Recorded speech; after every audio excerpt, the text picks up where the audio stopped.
ایک مسلمان کو اللہ سے ملانا، اس کو اللہ کے فرائض پر لانا، اس کو مسجد کے ماحول میں لے کر رکھ کر اس کو اندر سے بدلنے کی کوشش کرنا، ابھی ہمارا گشت اس موضوع پر نہیں آیا. ابھی تک ذہن میں ملاقاتیں ہیں، ملاقات برائے ملاقات.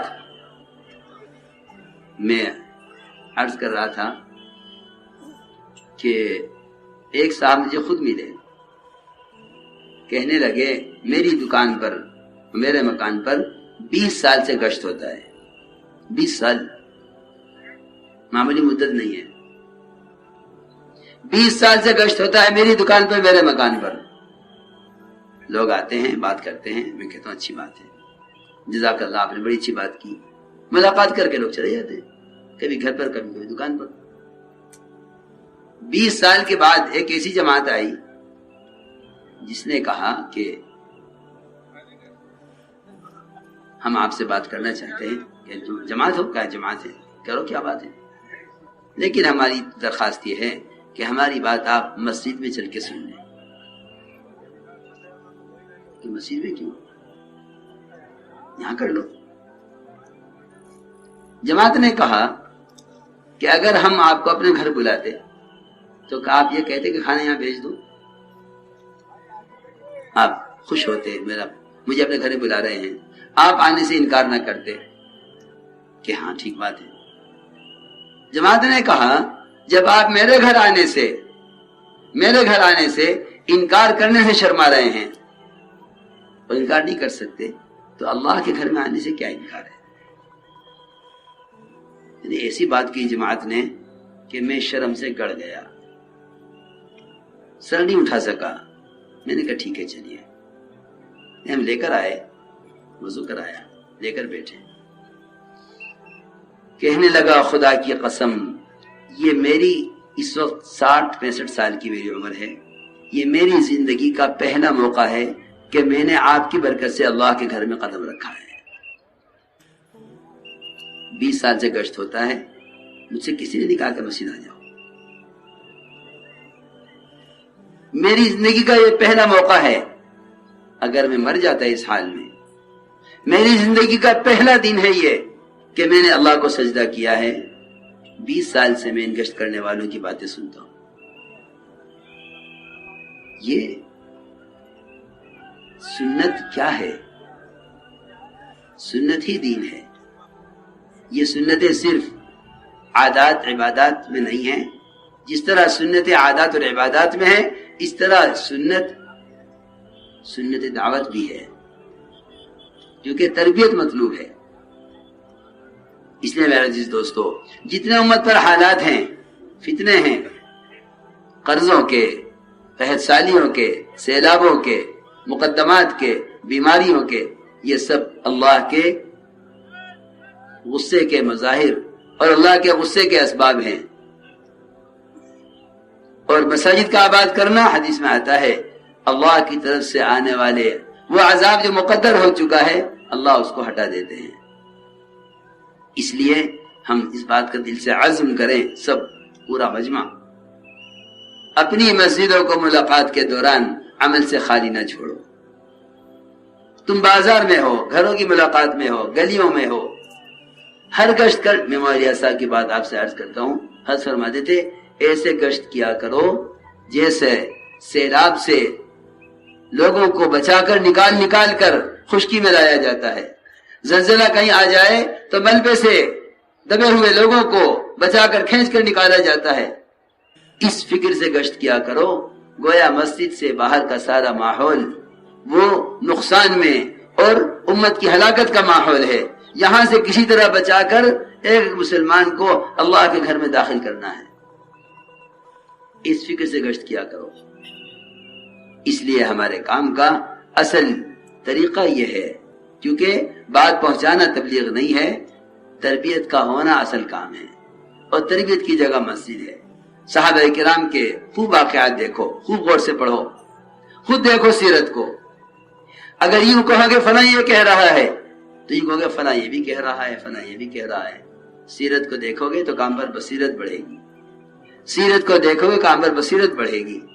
ہر کام کرنے والوں کو چاہیے، جو عرض کیا جا رہا ہے اسے خود صحابہ کی سیرت میں دیکھے کہ صحابہ کرام کا طریقہ محنت کیا تھا۔ جو عذاب اللہ کے یہاں سے مقدر ہو چکا ہے وہ مشروع آباد کرنے والوں سے ہٹا دیا جاتا ہے۔ دوسری بات یہ ہے میرے دوستو عزیزو، دعوت اللہ، علماء نے اس کا ترجمہ کیا ہے دعوت الی فرائض اللہ۔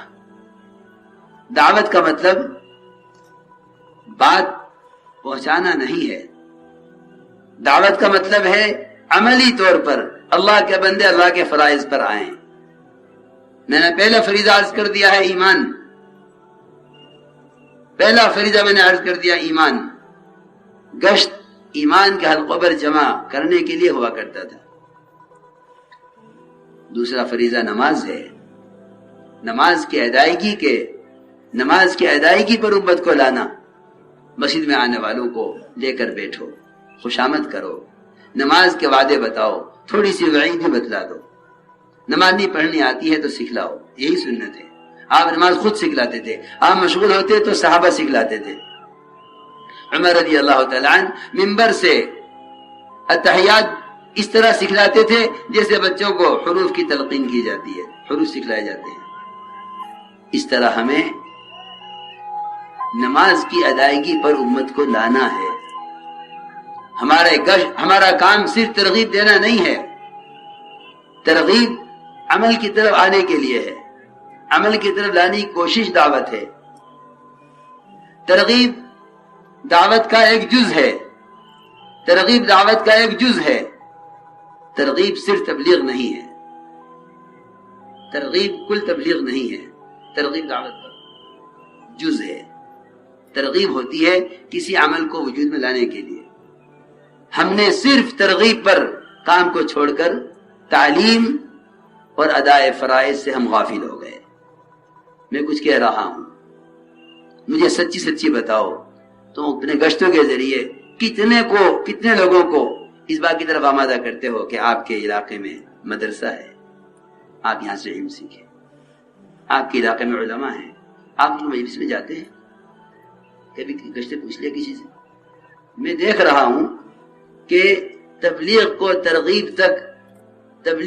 ترغیب تک ایسا محدود کر دیا گیا کہ تعمیل کی طرف کوئی توجہ نہیں ہے، یعنی عمل کی طرف توجہ نہیں ہے، صرف تبلیغ میں ترغیب دینے کو دعوت کا کام سمجھا جانے لگا ہے۔ میں تم سے سچی کہتا ہوں، اگر یہ مزاج بن گیا تو یہ کام گزرگاہ بن کر رہ جائے گا۔ لوگ ترغیب سنتے سنتے اکتا جائیں گے، کسی عمل کی طرف پیش رفت نہیں ہوگی۔ ہمارے سوچنے کی بات ہے، ہم نے اتنے گشت کیے، کتنے بچے قرآن کے مکتب میں آ گئے، کتنے بوڑھے مسجد میں قرآن سیکھ رہے ہیں۔ ہماری محنت سے کتنے لوگ علم اور علماء کے حلقوں سے وابستہ ہوئے، کتنے لوگ اس محنت سے مدارس سے وابستہ ہوئے۔ مدارس کے طلباء کی تعداد کو دیکھ کر کہتے ہیں علم بہت پھیل رہا ہے۔ جاہلوں کی کثرت اور جاہلوں کے اس سمندر کو دیکھ کر سوچو گے کہ نہیں، ابھی کچھ بھی نہیں ہے۔ حیرت کی بات ہے، دنیا کے معاملے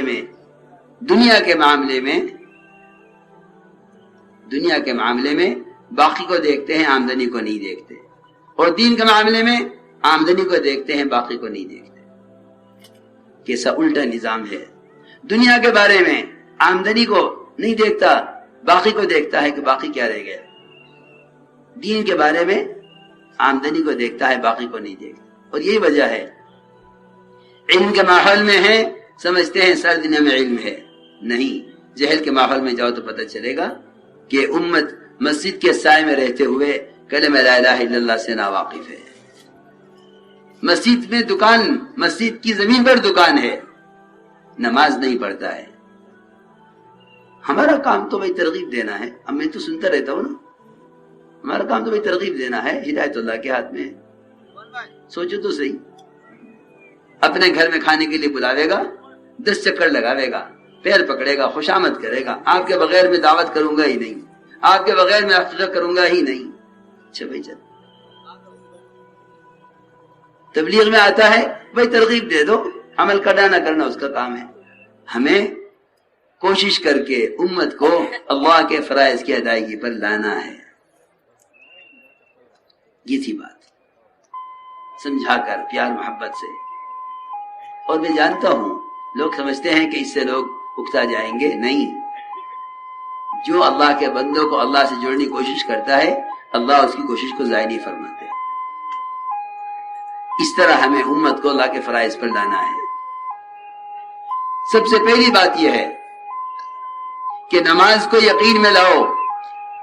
نماز کی دعوت سارے مادی اسباب کے مقابلے میں دو. حضرت فرماتے تھے نماز اور دکان یقین میں جمع نہیں ہو سکتے. یہ کہنا دکان بھی ہے نماز بھی ہے، یہی نماز کے یقین کو دلوں سے نکالے ہوئے ہے. یہ کہو نماز ہی ہے دکان نہیں ہے. دکان غیر یقینی ہے، نماز یقینی ہے.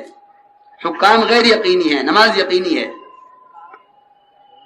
نماز پڑھ کر یہ مت سمجھنا، نماز پڑھ کر یہ مت سمجھنا کہ میں نماز پر یقین والا ہو گیا ہوں. دکان بند کر کے یہ مت سمجھنا کہ میں نماز پر یقین رکھنے والا ہو گیا ہوں. اللہ رب العزت اس نماز کے یقین کا امتحان لینے کے لیے ایسے حالات لائیں گے کہ یہ نماز کے لیے مسجد جا رہا ہوگا،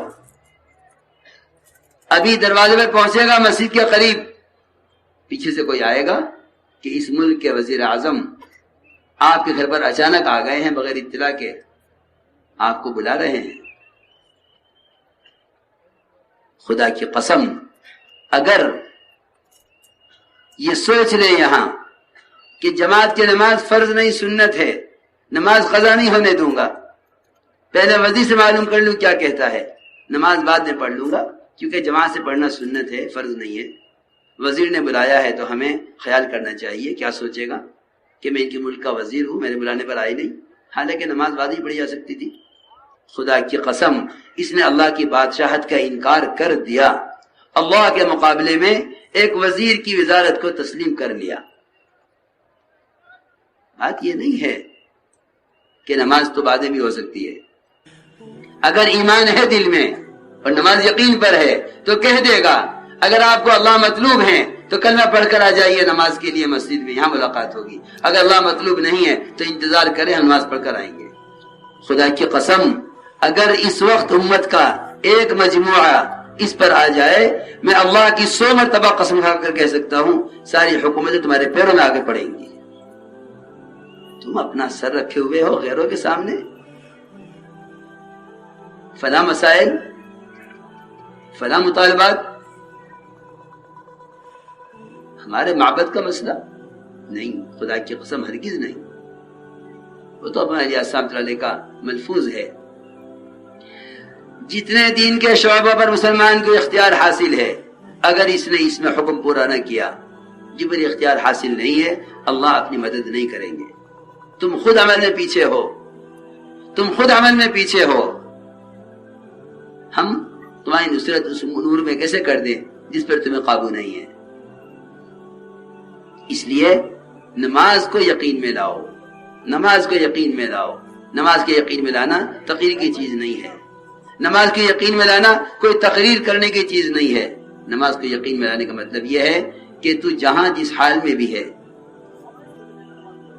ایک جگہ میٹنگ چل رہی تھی، کچھ اغیار بھی تھے میٹنگ میں، اذان کی آواز آئی. اللہ جزائے خیر دے ان عربوں کو. لوگ تو کہتے ہیں کہ مال و دولت میں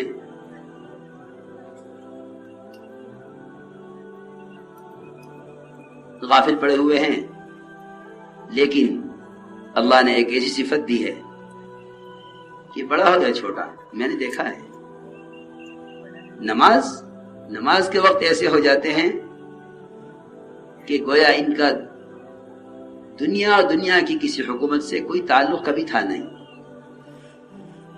جیسے اذان کی آواز آئی میٹنگ چھوڑ کر کھڑے ہو گئے. کہاں جا رہے کہاں جا رہے کہاں جا رہے؟ اس اللہ نے بلایا ہے جو تیرا بھی بادشاہ ہے، میرا بھی بادشاہ ہے اور تمام کائنات کا بادشاہ ہے. اس نے بلایا ہے. اذان دعوت ہے، اعلان نہیں ہے. اذان دعوت ہے، اعلان نہیں ہے. اذان اللہ کی طرف سے بلاوا ہے. اذان اعلان نہیں ہے بھائی سن لو نماز کا وقت ہو گیا اذان ہو رہی ہے، نہیں. لوگوں نے اذان کو اعلان بنا دیا. اذان دعوت ہے. دعوت کا مطلب یہ نہیں ہے کہ وہ پکار رہا ہے، نہیں. دعوت پکار نہیں ہے. دعوت اذان دعوت تامہ ہے. اذان اللہ کا امر ہے، اللہ نے بلایا ہے، حکم ہے آؤ. اس لیے اذان کا جواب الفاظ کا دوہرا دینا نہیں ہے. اذان کا جواب سارے کام چھوڑ کے مسجد میں آنا ہے.